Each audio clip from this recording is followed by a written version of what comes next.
তোমার সমস্যা? তুমি আমাকে জড়িয়ে জাড়িয়ে দিলে কেন সব? হ্যাঁ, এ কি রে বাবা, কার্টুন তৈরি করে দিচ্ছে নাকি সমুদ্রের পরে আমাকে? দেখ, আরে রোদ দিলে মাথা খারাপ হয়ে যাবে।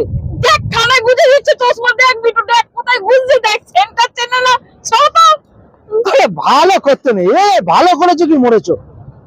দেখ দেখিনি, দেখ বাবা, এই চশমাটা না, এইটা দেখ, তোর ঠাকুমা যখন ছানি অপারেশন হয়েছিল এই চশমাটা দিয়েছিল, যত্ন করে রেখেছে। দেখ তোর ঠাকুমা পড়লোই না বলে আমি ওটা পড়বোই না। দেখ আমাকে কি তৈরি করছে, দেখ। আরাম পাবে, এবার ফুরফুরে হু করে হাওয়া আসবে, কষ্ট হবে না। বিষয়টা কি হবে জানো তো? এখানে এবার লোক আসবে, বলবে এই যে এখানে কাকটা ধোয়া রেখেছে, ফটো তুলে নিয়ে চলে যাবে। ঠিক আছে, আমার সাথে ফটো তুলে নিয়ে চলে যাবে, বলে কাকটা ধোয়া রেখেছে সমুদ্রের পাড়ে। বেশি কথা বলছিস, সরো। ভালো লাগবে তো, আরাম পাবে। আমি ছাওয়ার নিচে বসে রয়েছি, দেখেছিস মাথা খারাপ করছে। ভালো করতে